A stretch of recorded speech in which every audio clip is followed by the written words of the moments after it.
Hola oyentes y bienvenidos una vez más a De Cero a Aleph, el programa que Amelia Muñoz García nos acerca a Radio Sefarad. ¿Qué tal, Amelia? Buenas tardes. Bueno, un programa que para quienes no lo conozcan está enfocado y centrado en las matemáticas. Nos habla de figuras de matemáticos y matemáticas de origen judío. Y en este caso, Amelia, nos hablas de la historia de Ernest David Hellinger. Pues sí, en efecto, este hombre vive entre 1883 y 1950 y va a ser un matemático judío, germanoamericano, que destaca por sus contribuciones en análisis. Él hace una contribución bastante importante al principio de su carrera con su tesis, al introducir la noción de integrante de Hellinger y asociado a ello la distancia de Hellinger. Y luego también produce con Hilbert una teoría de formas muy interesante. Hilbert siendo uno de los matemáticos más importantes, no de su época, sino de todos los tiempos. Y en un momento determinado tiene que abandonar Europa huyendo de los nazis y se traslada, claro, a Estados Unidos, donde va a trabajar hasta que lamentablemente un cáncer se lo lleva siendo bastante joven, con 66 años. Pero bueno, para comenzar un poco hablando de su infancia, él nace en 1883 en el seno de una familia judía en Strigon, en el Imperio Alemán, que ahora mismo está en Polonia, esta ciudad, y crece en Breslavia, también en Polonia, y bueno, esta ciudad es una de las más pobladas de allí, es la tercera en número de habitantes, es capital de su región, es centro cultural, centro económico. Entonces donde él crece y donde estudia, por lo menos el instituto, es un lugar grande. Allí va a descubrir las matemáticas, le gustan y decide cursar estudios superiores en ellas. Entra en la universidad en 1902 y entra en Heidelberg, que también era un centro de matemáticas de bastante importancia en su momento. Y bueno, como era tradicional allí, no hace toda la carrera en un mismo sitio, sino que va cambiando. Al año siguiente se va a Breslau, en 1904 ya se traslada a Göttingen, y bueno, como Göttingen era el centro de las matemáticas, ya se queda allí una serie de cursos hasta 1907, cuando obtiene el doctorado. ¿Quién había en Göttingen? Pues un montón de gente importante, entre otras Hilbert, que va a ser quien le lleve la tesis y con quien va a colaborar, así como una serie de otros matemáticos que tienen un futuro importante, Courant, Toeplitz, con quien Ernst va a colaborar, Max Born. Estamos hablando también de un montón de matemáticos judíos como estos tres.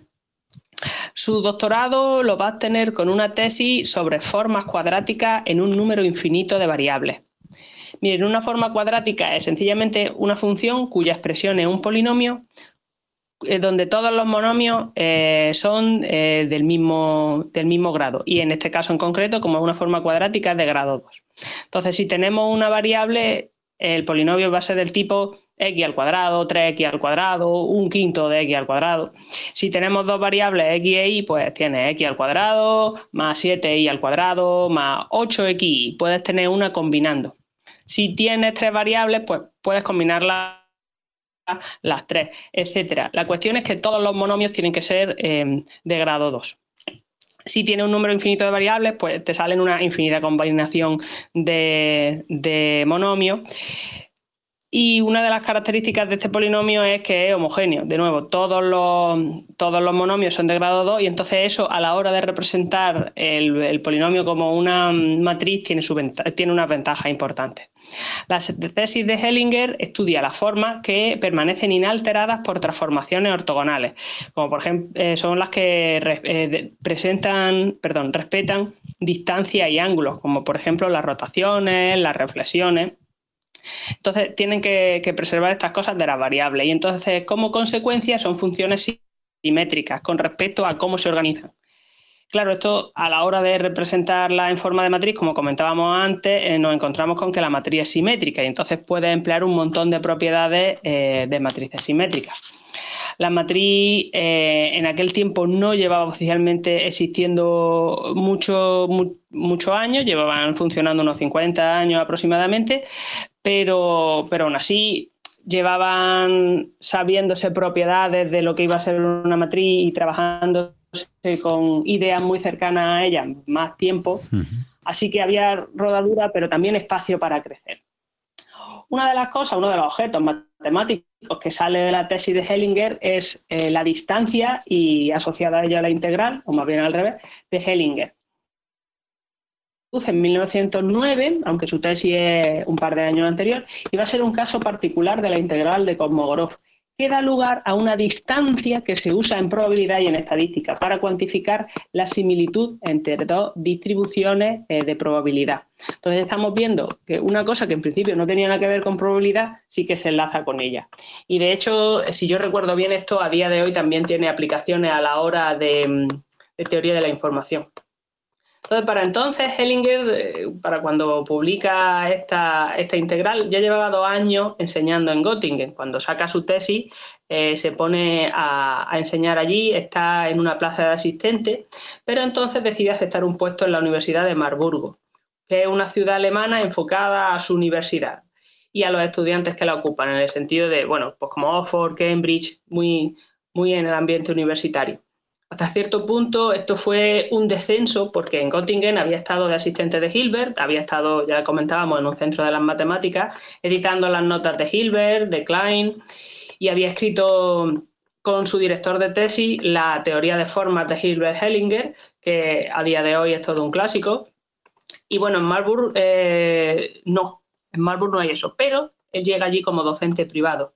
Y por otro lado, esto le va a dar pie a forjarse un nombre propio sin estar a la sombra de nadie, y además en 5 años ya va a ser catedrático de la recién nacida Universidad de Frankfurt am Main, o sea que tampoco le fue tan mal. Él va a estar allí entre 1909 y 1914, allí en Marburgo, y para 1914 se traslada a Frankfurt. Sí que es verdad que la Primera Guerra Mundial lo pilla y él va a ser soldado en el frente. Entonces, en teoría, eso tendría que haber afectado a su futuro y, de hecho, lo afecta aunque sea un poquito. Tras la Primera Guerra Mundial, vuelve a Frankfurt para estar todos los años que lo dejan. Él llega allí de catedrático, pero cuando sube Hitler al poder, solo le dejan conservar el puesto hasta 1936, por haber sido soldado de primera línea. Entonces, entre 1933 él estaba seguro y luego se encuentra con que la cosa está un poco dudosa hasta que lo hacen jubilarse o retirarse prematuramente. Ciertamente en otros lugares, en Göttingen, por ejemplo, otros investigadores judíos van a aguantar más tiempo, pero Frankfurt, a pesar de estar a mayor distancia en kilometraje de Berlín, que era el foco de todo esto, se ve afectado antes. ¿Qué había estado haciendo hasta entonces? Pues, por ejemplo, en 1928 publica junto con Toeplitz ecuaciones integrales y ecuaciones con infinitas incógnitas. Esto va a ser un texto inmenso que se incluye en una enciclopedia de las matemáticas, donde vemos cómo los autores han ido leyendo toda la literatura existente hasta 1923 en busca de métodos y de resultados y su rango comparativo. Estas son las palabras de Hilbert, que va a ser el que escribe el prefacio. Originalmente el texto se había publicado el año anterior, pero lo incluyen en esta enciclopedia de las matemáticas. Y el trabajo, como decíamos, es enorme, pero no solo en número de páginas, sino también en, por ejemplo, la notación y la manera de trabajar en la que se estaba trabajando hasta entonces no era uniforme. Entonces ellos tienen que hacer un esfuerzo grande para unificar, podríamos decir, ¿no? Para que siempre se empleara la misma notación, que suena raro, pero es que en realidad eso es de una importancia enorme, porque si no, lo que vas leyendo parecen que están en idiomas distintos, podríamos decir. Entonces los autores unifican, como digo yo, e incluyen una serie de resultados novedosos en su momento. Por ejemplo, parece ser que la idea de matriz normal, es decir, una matriz cuadrada que conmuta con su traspuesta conjugada al multiplicar, pues estas matrices normales, que a día de hoy son normales, comunes, la noción no estaba hasta entonces y ellos lo van a introducir en este libro. E incluso se hace referencia a textos y resultados que aún no habían sido publicados, pero que habían estado al alcance de los dos autores.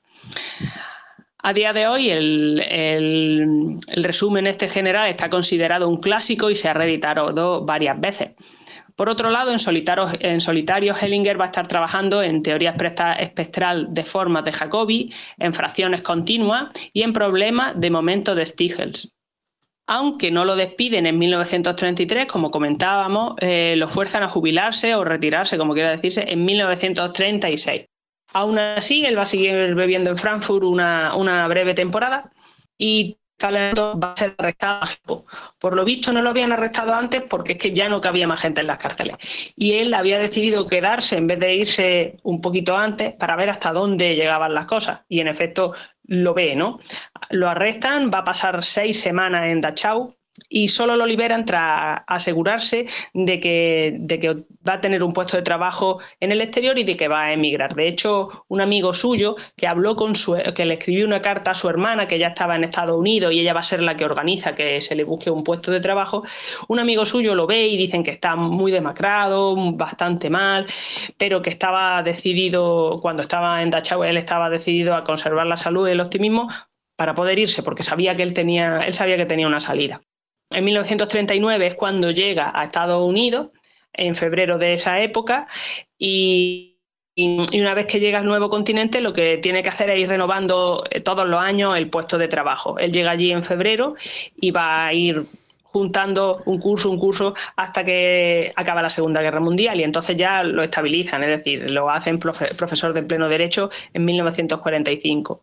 Se queda en su universidad hasta 1949, que va a ser, creo que no lo he mencionado, la Universidad Northwestern en Estados Unidos, y en 1949 lo hace en emérito, o se hace emérito. Él va a estar trabajando allí solamente 10 años en Evanston, entonces considera que no tiene un buen colchón para retirarse, tampoco es que hubiera podido sacar mucho dinero del Instituto Tecnológico de Illinois, donde lo acoge muy bien.